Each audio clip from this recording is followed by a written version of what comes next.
untuk mendorong sektor properti, yaitu yang baru saja ditetapkan berkaitan dengan PPN DTP yang kembali menjadi 100%. Padahal Ya. tadinya kan 50% menjadi kembali 100%. Ini kan adalah sebuah pernyataan dari pemerintah bahwa pemerintah komit untuk mendorong sektor properti. Tanggapan dari APRSI berkaitan dengan sektor atau dengan kebijakan ini seperti apa? Lagi-lagi kami berterima kasih kepada pemerintah dalam hal ini telah memberikan kebijakan yang sangat positif.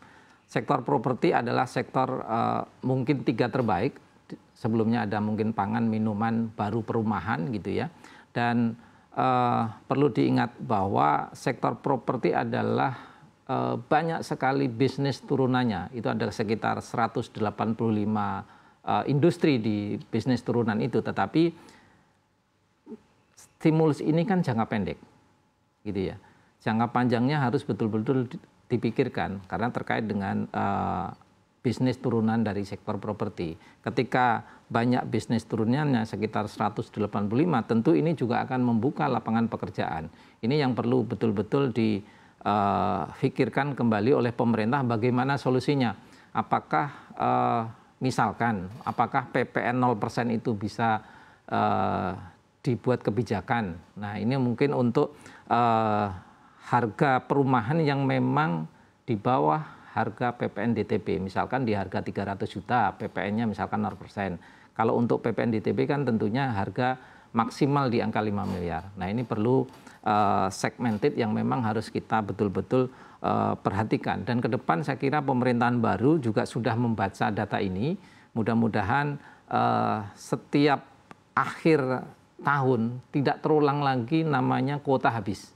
Itu harapan kami seperti itu. Mungkin dari sisi anggaran bisa dicari solusinya, dari sisi teamwork pemerintah itu sendiri antara kementerian satu dengan kementerian yang lain bisa didorong, bisa lebih sinergi lagi supaya betul-betul maksimal, supaya keterulangan kuota yang selalu habis ini tidak menjadi beban di developer dan tentunya juga untuk di masyarakat.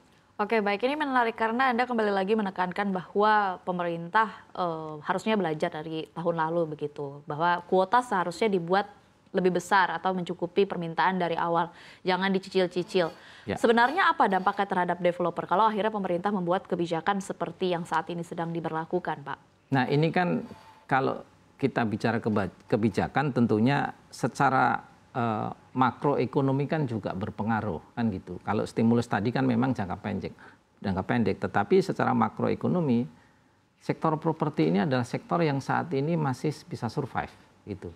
Memang beberapa bulan terakhir memang ada penurunan dari sisi daya beli masyarakat, itu sangat kita pahami, dan juga ada faktor-faktor yang memang masyarakat pengen mencari uang dengan cara-cara instan kan gitu. Itu menjadi juga faktor yang memang membuat daya beli masyarakat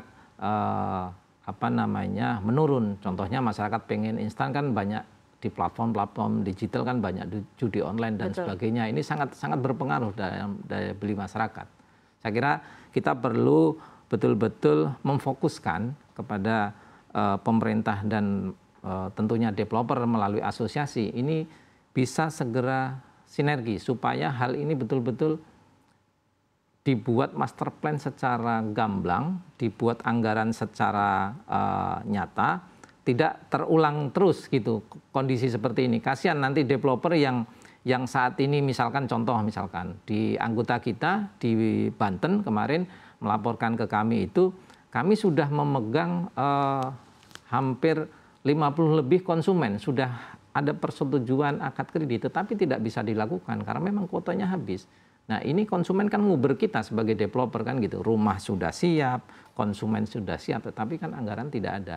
Ini menjadi kendala yang memang harus kita jelaskan kepada masyarakat bahwa ya memang tidak ada anggaran gitu. Ya syukur alhamdulillah per 1 September ini anggaran kuota walaupun memang minimal, itu ada kebijakan yang memang ada penambahan kuota. Itu patut kita syukuri. Ya, untuk mempertegas sedikit, berarti kuota 34-35 ribu pada saat ini masih kurang dari demand masyarakat yang membutuhkan rumah subsidi. Dari data kami di APRSI masih kurang.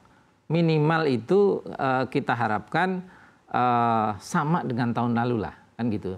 Kalau 35 ribu dari perhitungan kami di APRSI itu akan habis di bulan Oktober gitu. Ini kan sudah mau masuk September, akhirnya cuma 2 bulan lagi kita sudah habis lagi. Itu udah kita hitung gitu. Artinya harapan kami angka mungkin lebih baik disamakan dengan tahun lalu lah. Artinya kalau sekarang di satu sisi pemerintah menyampaikan pertumbuhan ekonomi, tapi di sisi lain secara data, secara fakta kan ada penurunan dari sektor properti. Kan tidak matching itu. Oke. Gitu. Oke, baik. Lalu berkaitan dengan dua kebijakan ini, saya dengar bahwa pada pekan ini dari APRC dan juga bersama dengan dua asosiasi properti lainnya bertemu dengan anggota DPR lewat RDP rapat dengar pendapat. Boleh disampaikan Pak apa yang ditanyakan oleh para anggota DPR dan juga apa jawaban dari para asosiasi dan apakah memang dua kebijakan ini juga disinggung atau dibahas dalam rapat tersebut? Ya tentu kami beberapa waktu lalu bersama asosiasi lain melakukan RDP dengan Komisi 11 yang intinya adalah bahwa kami proses berjuang untuk menyampaikan bahwa kuota pemerintah ini, kuota untuk perumahan ini sudah habis. Kira-kira timelinenya September habis lah kan gitu. Ini kita sampaikan bagaimana kami bermitra dengan Komisi 11 untuk mencari solusi.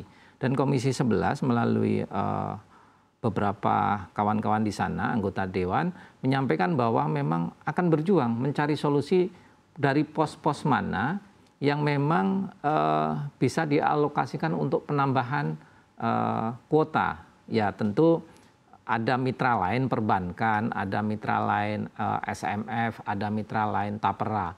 Harapan kami ketiga mitra ini bisa sama-sama berdiskusi.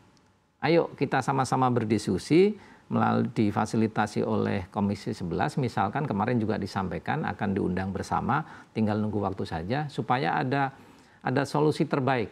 Kan ada sarana multifinance yang ada pengelolaan dana di sana, kemudian ada Tapera, tabungan perumahan rakyat, juga ada mitra perbankan yang tergabung di dalam perbankan Himbara. Tentu ini bisa menjadi solusi bagaimana kita bisa mengatasi backlog perumahan, khususnya di akhir tahun 2024 di era akhir pemerintahan Jokowi Ma'ruf Amin. Gitu. Oke, baik. Lalu berarti kalau dari APRC sepakat begitu ya bahwa sebenarnya kuota FLPP sudah bagus untuk ditambah tapi harapannya memang harusnya lebih banyak begitu kuotanya. Kembali ke kebijakan PPNDTP, ini kan tadi Anda menyatakan bahwa ini adalah insentif jangka pendek. Tapi saya